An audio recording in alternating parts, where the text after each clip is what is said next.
Today we are very, very fortunate to have as a guest speaker Miss Bernice Russell Bonds, who is the Chief Information Security Officer for the North Carolina Department of Information Technology. So in addition to being our keynote speaker, she's our partner. And so thank you very much for being here, Ms. Bonds, and we look forward to your comments.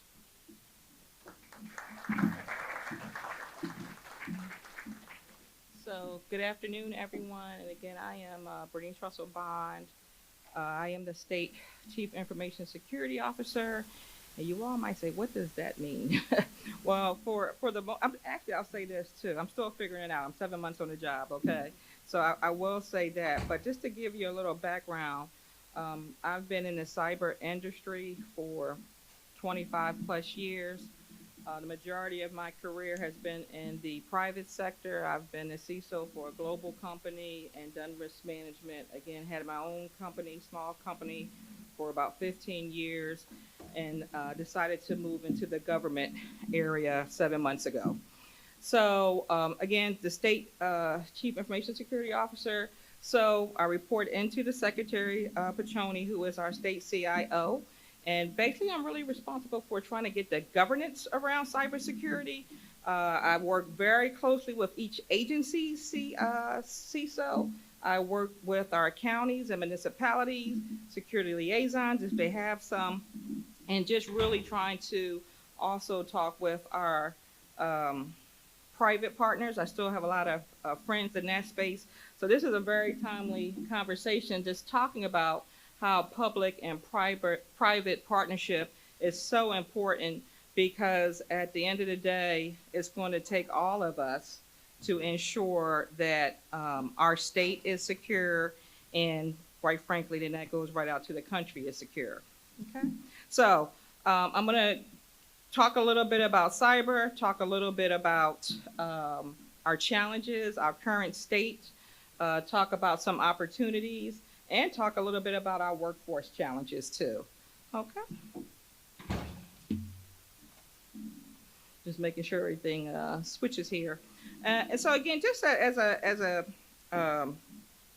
baseline, just talking about why cyber is important. At the end of the day, we are living in a digital world. Okay, you all know that. And living in this digital world, we have to make sure that we're protecting our systems, our data, our assets, and all that good stuff. It's very critical. And again, understanding what it takes on both sides now, we have to have this partnership in place, because doing it in silos isn't working. You know, I'll go over some statistics at a high level, share some information, but again, we're going to really have to collaborate, because at the end of the day, our threat actors are collaborating. They are working 24/7, okay? And so we have to do the same and share information to enable us to be more proactive as opposed to reactive, okay? So that's very key, getting that, I'll call it a cultural shift, because right now we seem to be in a little bit more reactive than I like. I'll put it that way. Again, talking about the current state of cybersecurity, there's a lot going on. You know, we have emerging technology, and I'll say that everybody wants to talk about Gen AI and things. Let's just call it emerging technology. And I say that because if we focus on just what's popular today, we're going to be late for the next thing and being proactive. So we have to think ahead. We have to solution and not fix. That's very important, because if we get so focused on fixing one thing, we're going to be late for the new technology that comes. And so when you think about artificial intelligence or Gen AI, and if we get to the point of agentic AI, which is the key topic, the threat actors are using that. This is why the phishing and so forth is looking so real.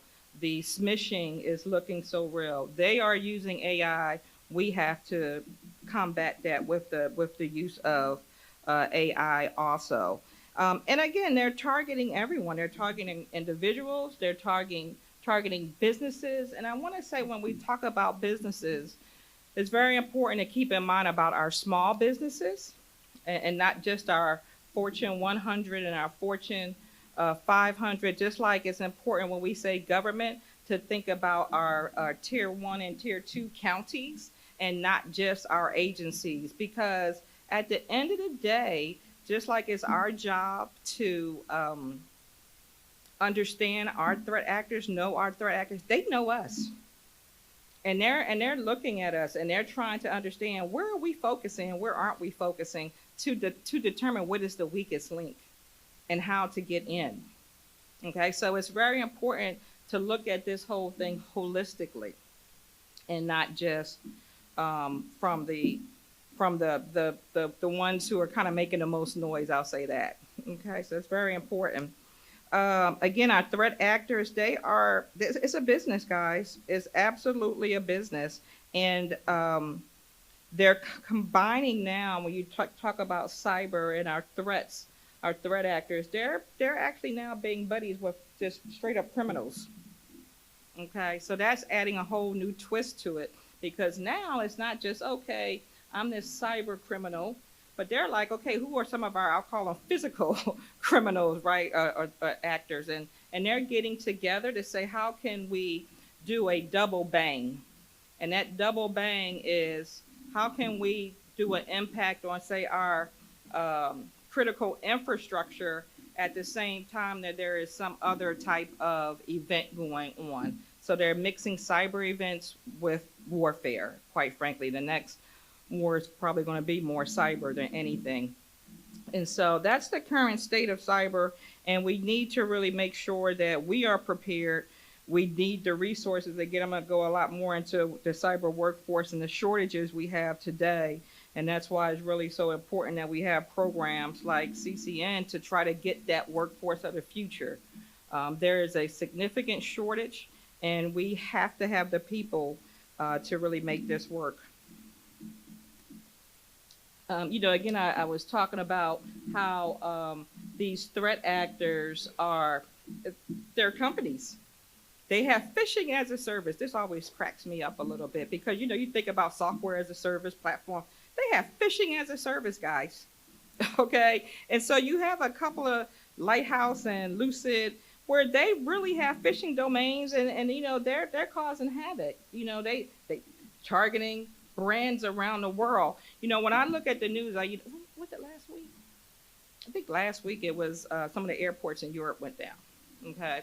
And so I keep a focus on what's happening internationally, because a lot of times internationally is a test run for what they may then try to do here in the States. And so that was actually some cyber events that really impacted a good number of airports in Europe last week. And we have to sit here and think, I smile a lot of times when I see in the news, somebody said, oh, we had a little maintenance glitch. Maintenance glitch is AKA cyber event. Okay. It may not be an incident, because there's a difference between an event and an incident, right? But when I hear something like, ooh, maintenance window, we were down for a minute for something unscheduled. It sure was unscheduled.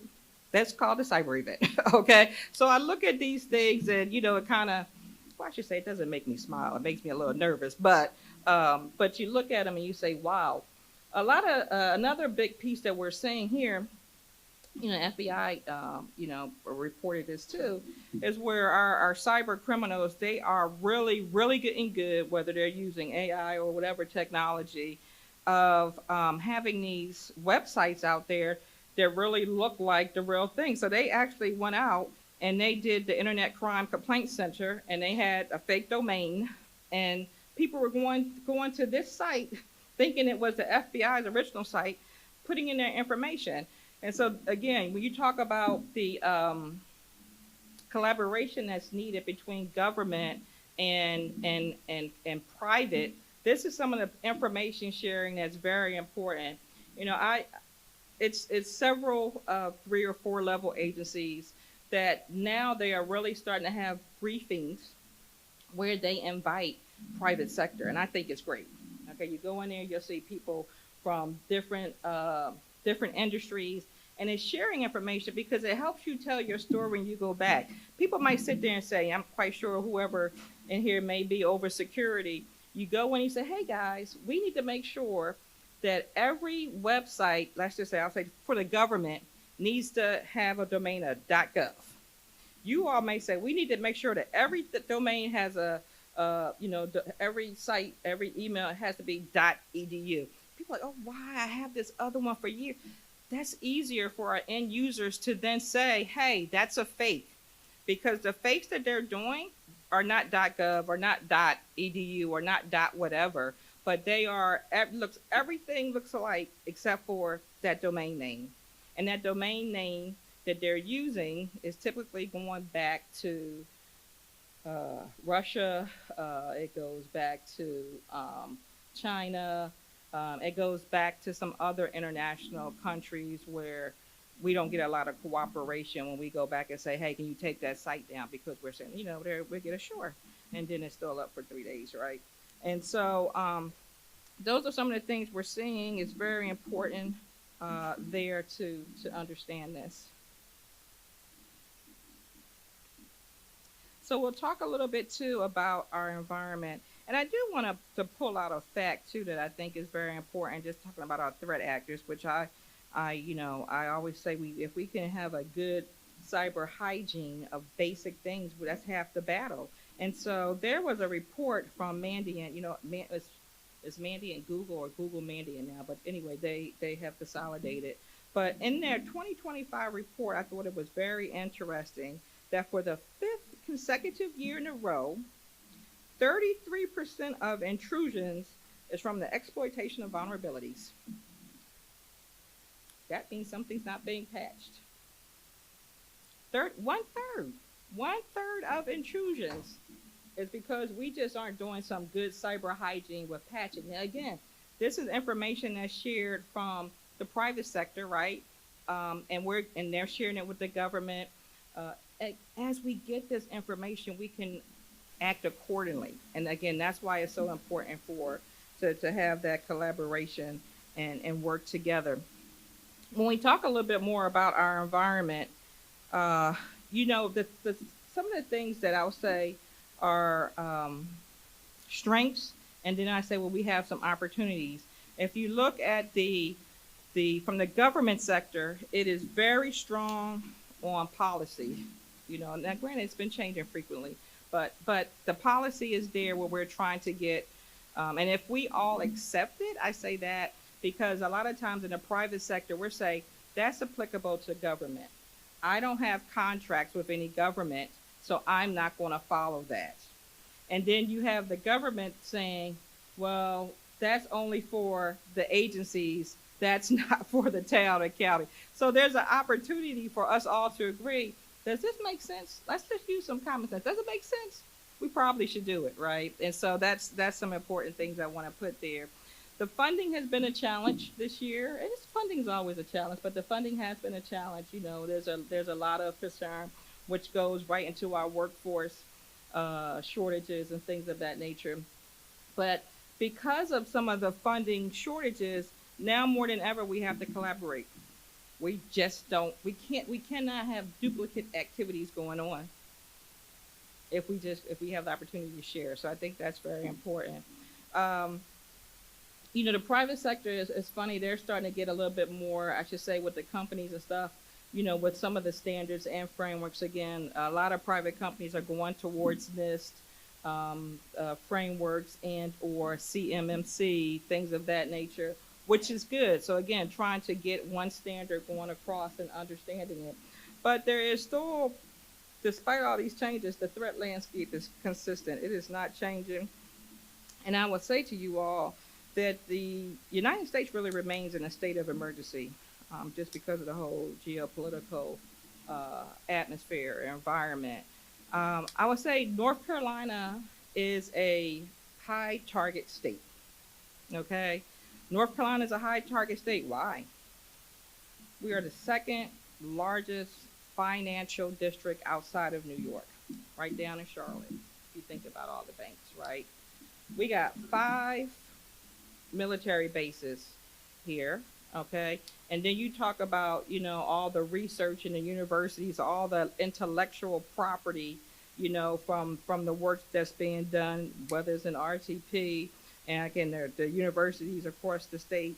There's a lot of disruption that can be caused by targeting North Carolina. So I'll tell you that is a concern. That's something that keeps me up at night. Okay, I joke with my boss. I say my job is basically to keep her out the newspaper, and then she says her job is to keep the governor out the newspaper. At least for anything cyber, right? That's but anything cyber. I'm like we gotta stay out the newspaper, and it's very important to make people aware that just because you're not hearing noise doesn't mean that we aren't working diligently to prevent. Okay, I will share. I can say from a government perspective, North Carolina, there are billions of attempts that happen every month that people are banging, they're not getting in. Billions. So now you take that and you multiply it by whatever number you want. When you put in the municipalities, the cities, counties, and when you put in the private sector. Again, this is only the things that I have visibility to. So this is a real threat that we have to charge and get in front of it. And this is not the only state. I will share with y'all. It's funny. We have a little group thread, all the state CISOs, and one of the things that and if I see more than 3 comments in like 5 minutes, I'm like, oh boy, what's going on? But one of the things that we're doing, and some folks are really good at it. We share IOCs all the time. If we see something in one state or we hear about something, we're immediately sending it, because at the end of the day, y'all know who. There's a couple of states that were targeted that got compromised, and they're still trying to recover. That they are still trying to recover from it, and so it's very important. But I will commend that CISO. When that CISO heard about it, within an hour of it occurring, we had IOCs. We had IOCs that we can then say, make sure this is not in our environment. And what did we do? We took those IOCs and we shared them.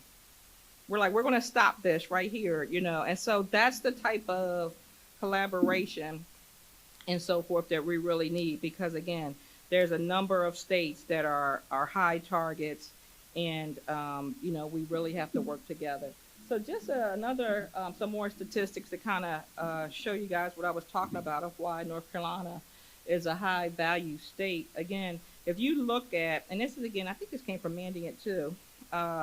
If you look at the industries that were targeted in 2024, financial, the highest.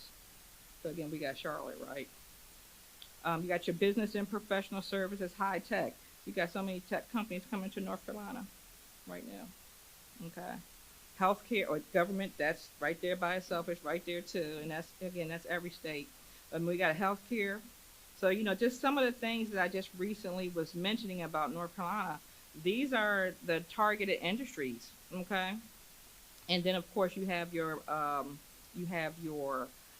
critical infrastructure, which are telecommunications and your utilities and transportation and things of that nature. These are all areas that we have to make sure is safe, because again, the number one, I would say,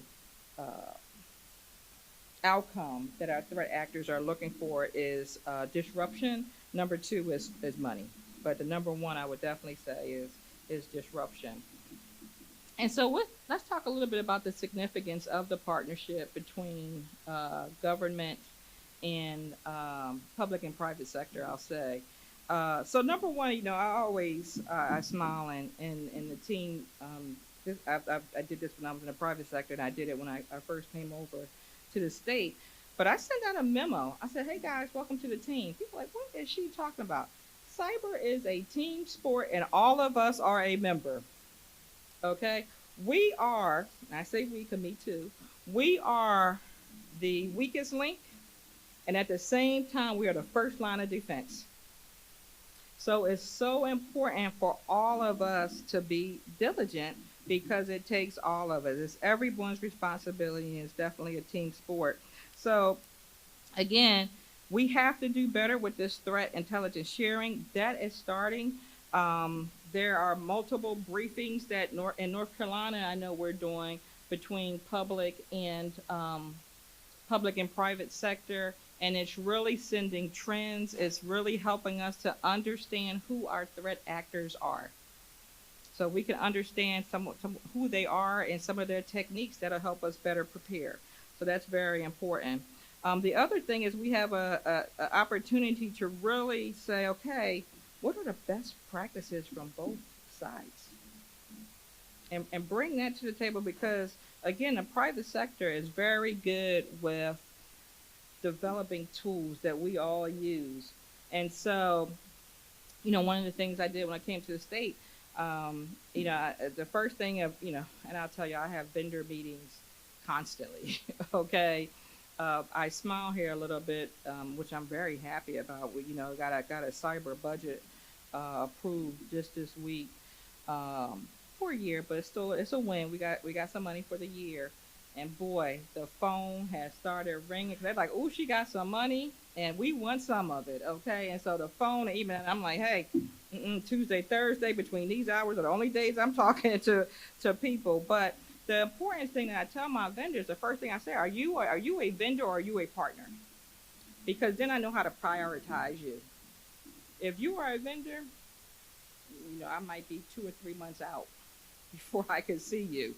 But if you are a partner, and that partner is you understanding what some of our challenges are, you understanding some of those requirements, and you are helping to address those with your product that you're either selling me or that I already have.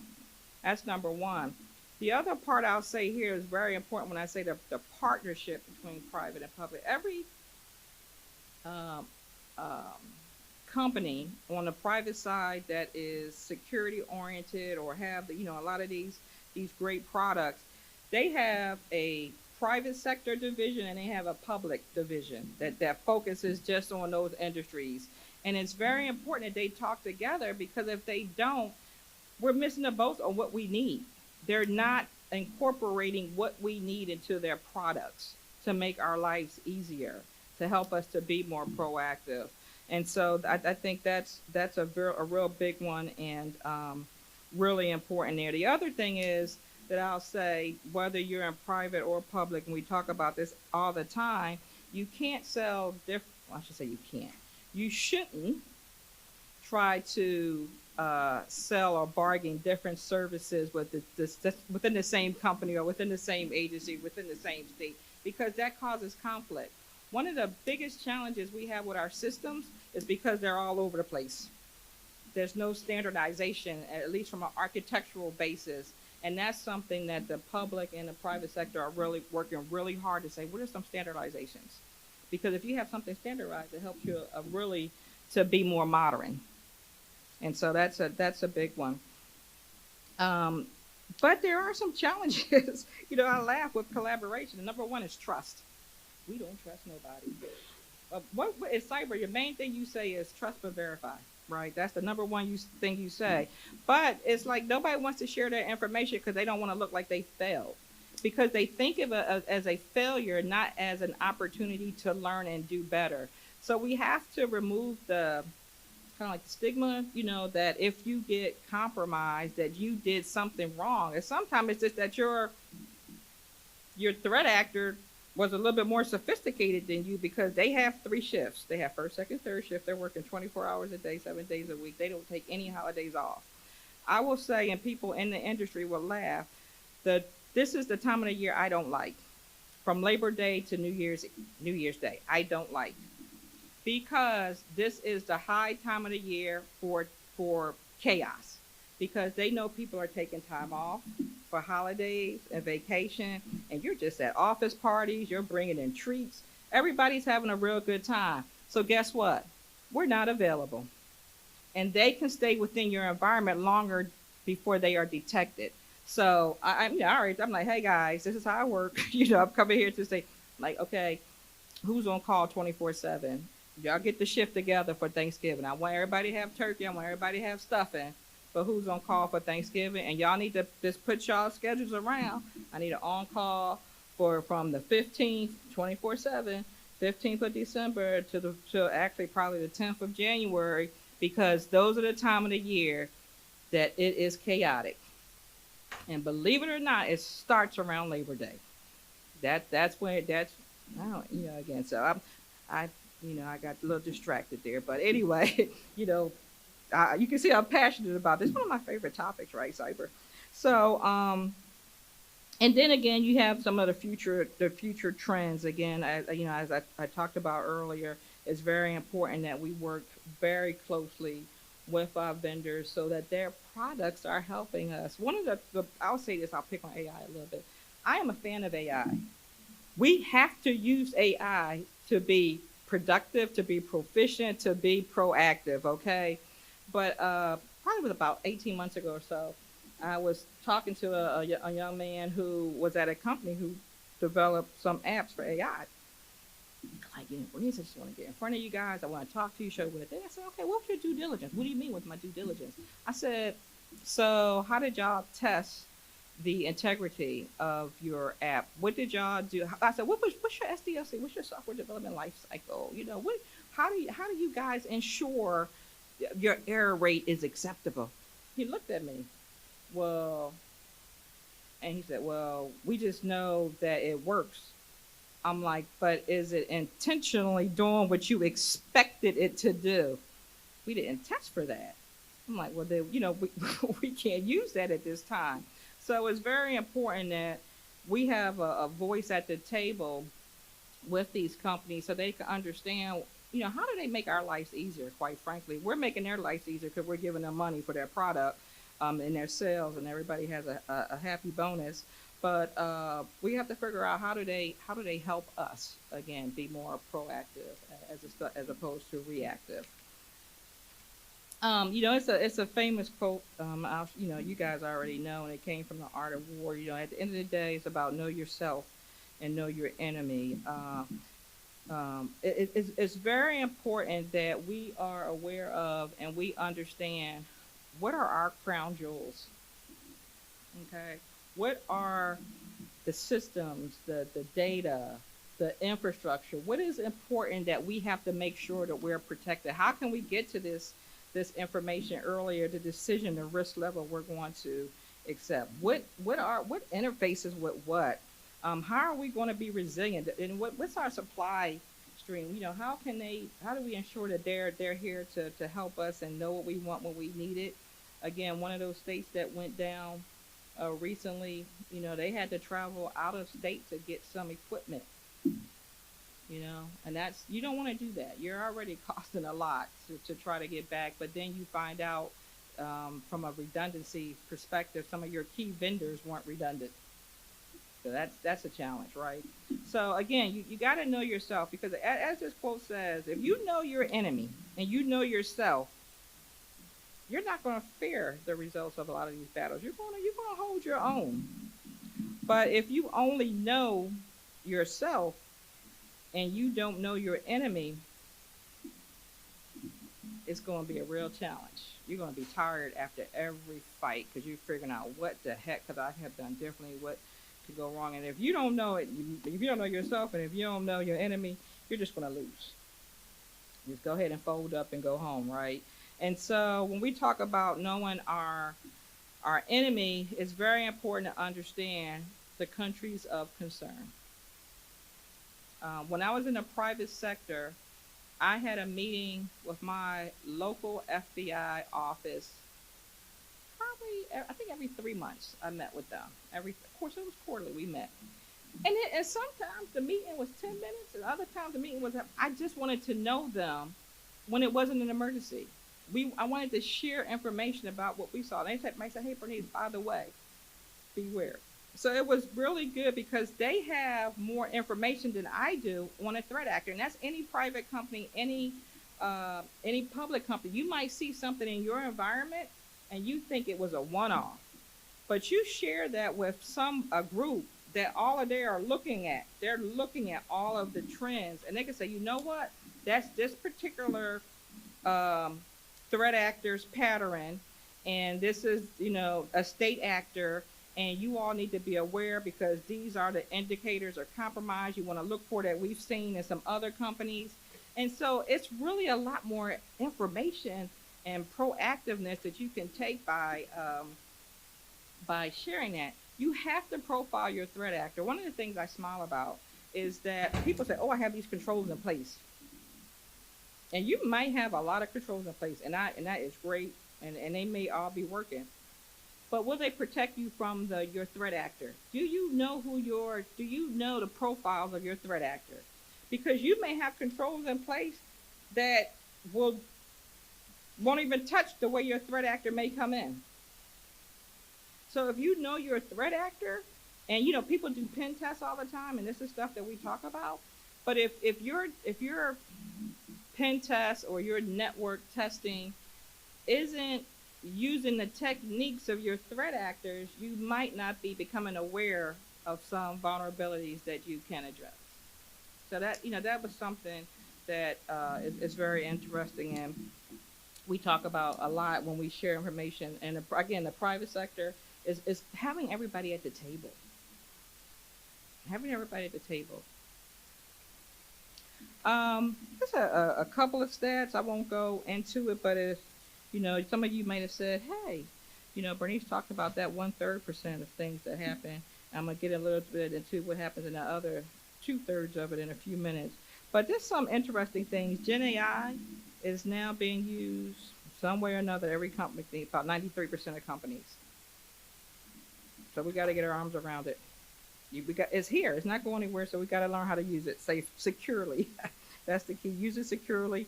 Last year, the FBI saw a 10% increase in complaints and a 22% increase in losses suffered.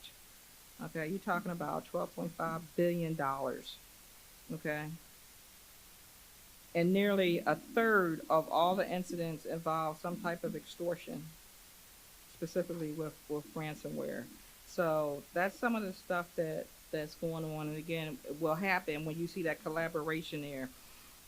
So again, I talked a little bit about government. We have a lot of good organizations that every private company should work with. A lot of private companies are working with. The government is sharing. We have CISO, the Cybersecurity Infrastructure Security Agency. Their main focus is critical infrastructure. That is very important, guys. And we talk about, what is it, your OTs, your operation technology, and IoTs.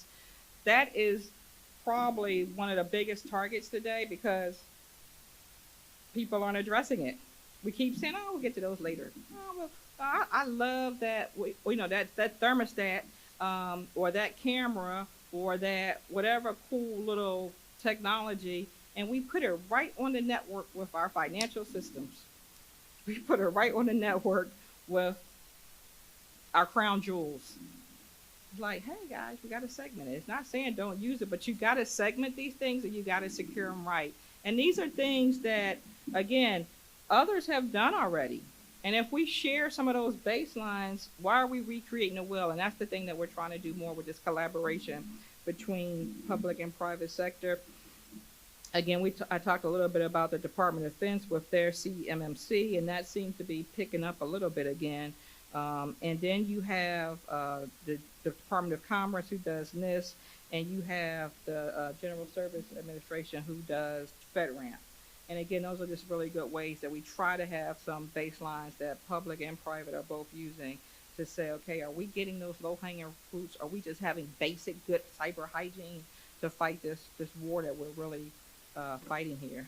Trying to look how I'm doing. Okay, on time.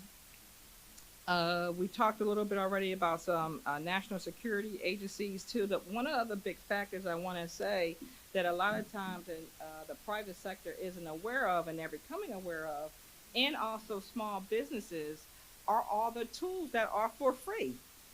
There's a lot of tools we're starting to, and different agencies are, that is out there for free that they can use because we know you don't have the resources. And so we have to make more options available to use because everybody can't get the new tool. Now, one of my biggest things is people, processes, and technology.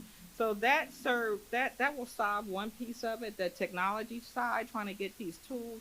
but we still have the people and process, because a lot of times people just don't have the resources or the resources who know what to do with the technology.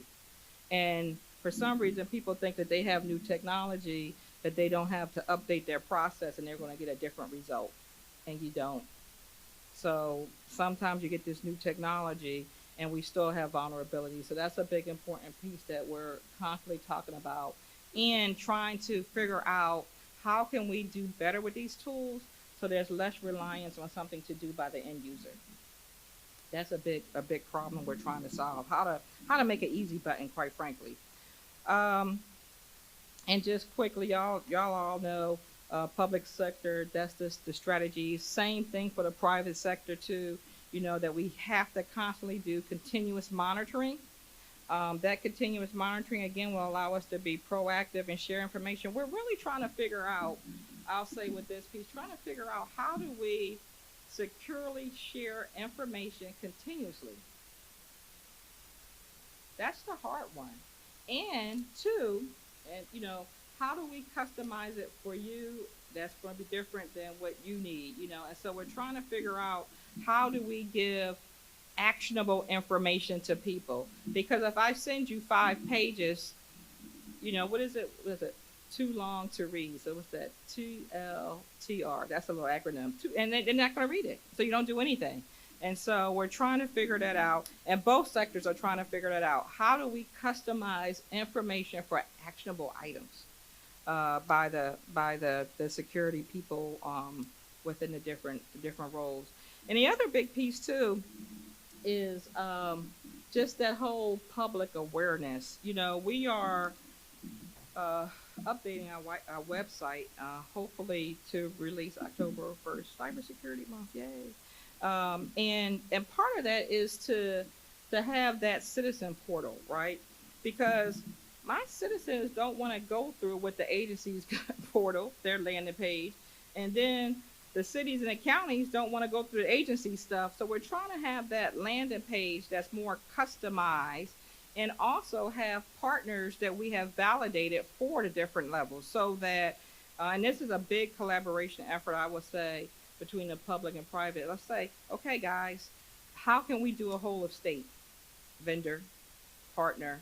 And we're talking about that because we know we have to protect everyone. So that's a really big piece. And how do we take the onus off of those entities that don't have the resources to do the due diligence, to make sure that vendor is legit, to make sure that the vendor can provide the services, because third-party risk is real. You have a lot of people out there that know that we have counties and so forth that don't have the resources, and they go in there and tell them they can do something, and they can't deliver.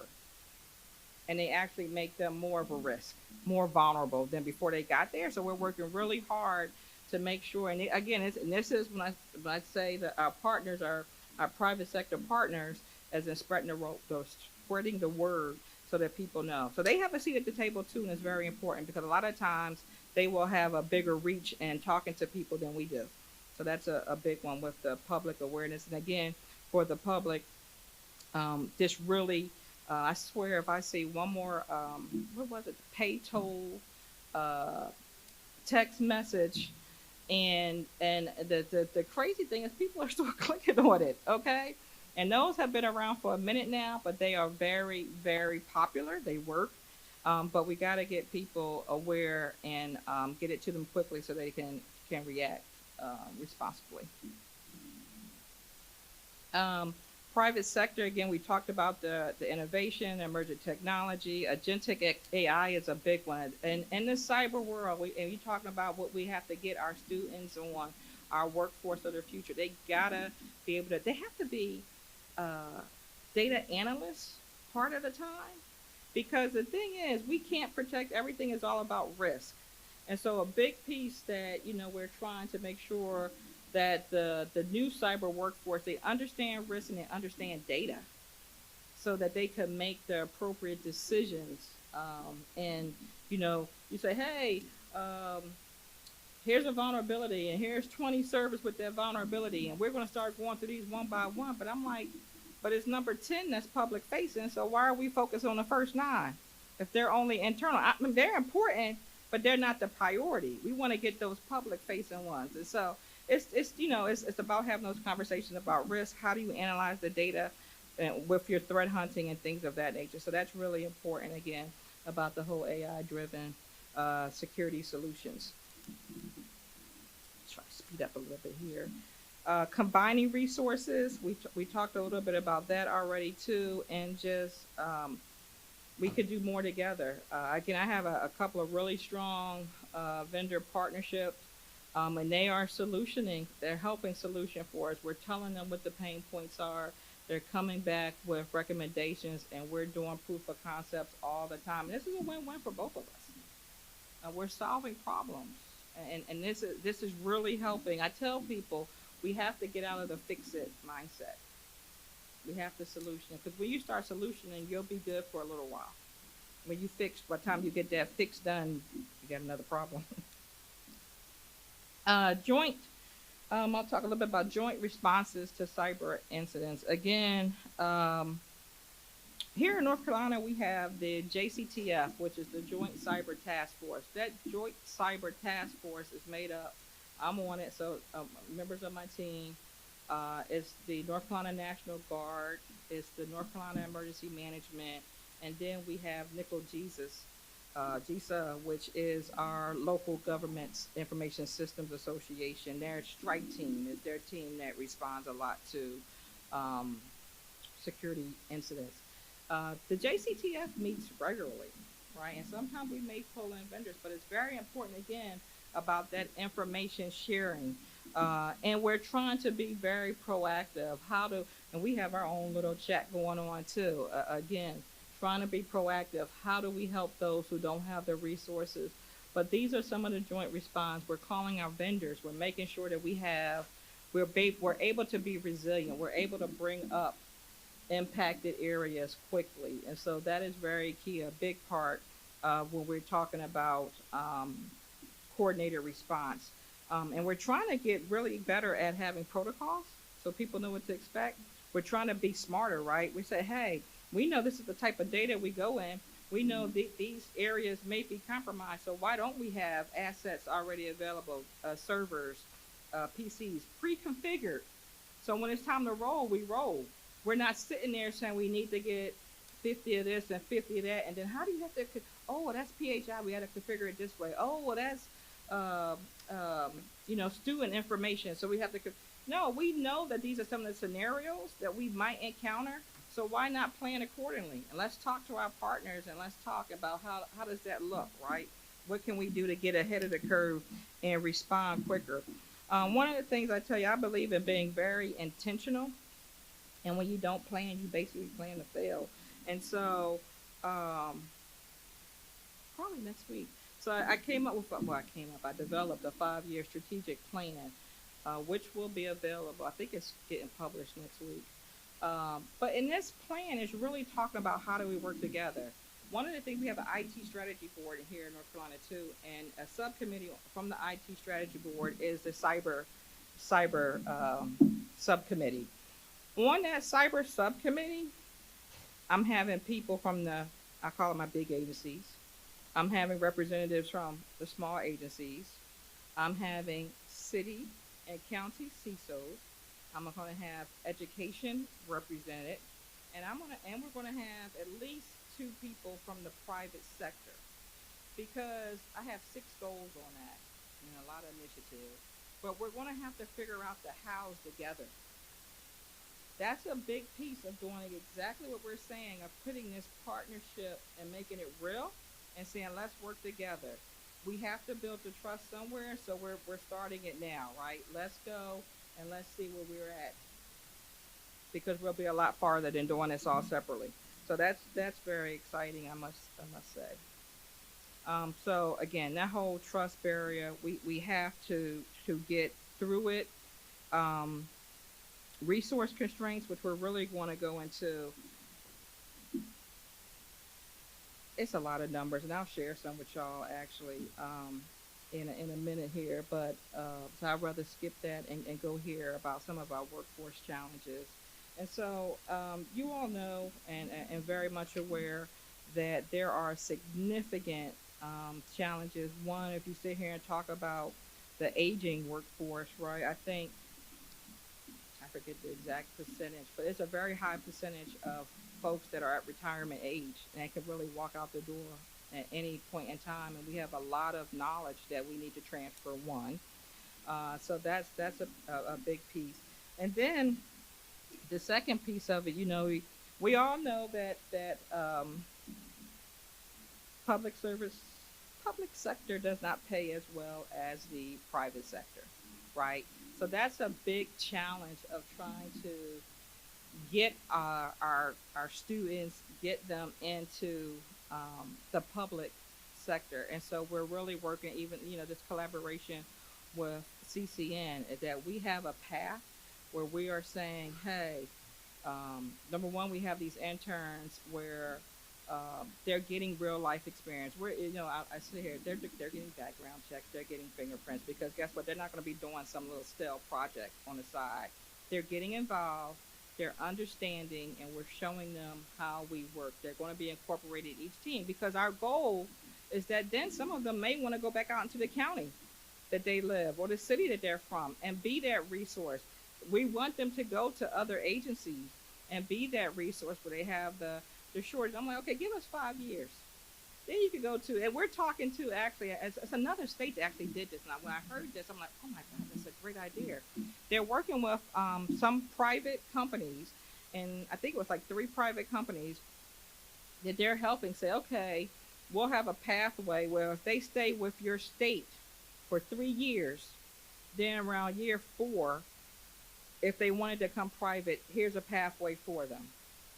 And it's very similar. I laugh. My undergraduate degree was in accounting, but this is very similar to what your public accounting firms do. You come in, you go to the public accounting firm, you kind of get your experience by looking at all these different clients, industries, but then you go into the private sector, quite frankly, right? You go work for one of your clients. So this is a similar model. And that's something we're going to look to try to have at North Carolina, because we really want a path. Like I said, we have the internships and we have apprenticeships too. So we have 2 apprentices, and those apprentices, the 1 year, they're starting off with a salary. In 6 months, I think they get an $8,000 increase, and then within 12 months, they get another $10,000 increase. Okay, and so we're trying to say we can compete. Not compete, but we can compete, right? To say we can make sure that you have a living wage, right? And not only that, we have a partnership with a lot of our vendors that they're going to give them free training on a lot of the tools that we're using here in the state and a lot of the tools that are being used. So again, it's making that whole experience for our students and making sure that they're taken care of. So that's coming, and that's very important to try to get over some of these challenges here. So just a couple of numbers I want to share with you guys real quick when you talk about the workforce gap. So in 2024, globally, we have 5.5 million cyber folks, 1.4 in North America. The gap, 4.7 million. Okay, 500,000 North America. This is a problem, and we gotta figure this out. How do we try to figure this out? We gotta try to get to our students earlier. We have my goal is to try to get to students in middle school, and somehow we gotta make cyber fun, but we gotta talk to them and talk about the opportunities. We need to really work with our high school, and I know there is some work being on this, and talk about how do we have AP classes in high school for cyber that will then give you college credits. So we're having that discussion, right? Because that's a big thing, because by the time you get to college, if we don't have you already, we're not going to get you. And we need you. We're short by 500,000 in North America. I think I haven't looked at the numbers in a little bit, but in North Carolina alone, there are thousands of openings for cyber. North Carolina alone. It's a lot, guys. It's more, and this is public and private that I'm talking about. And so we have to get some of these things in place. And then we have to say, again, talk about the retention and then the upskilling of our current workforce. Unfortunately, a lot of times, cyber or security folks will be assigned to a task because they have availability, not necessarily because they're trained, and not that we continually invest in them so that they can be prepared for the challenges, the ever changing threat landscape. And so we got to have that path, that career path for cyber, but also that training path. And we're working with private and public sectors, again, are working together to say, what does that look like? How can we close that gap? How can we say, you're important, quite frankly, okay? And so those are some big pieces there. Lastly, I talked a little bit about, again, what we're doing here in North Carolina, again, with their apprenticeship. What was it? At least about 2 or 3 job descriptions I've changed. Before, we didn't have a job description that did not require less than 5 years of experience.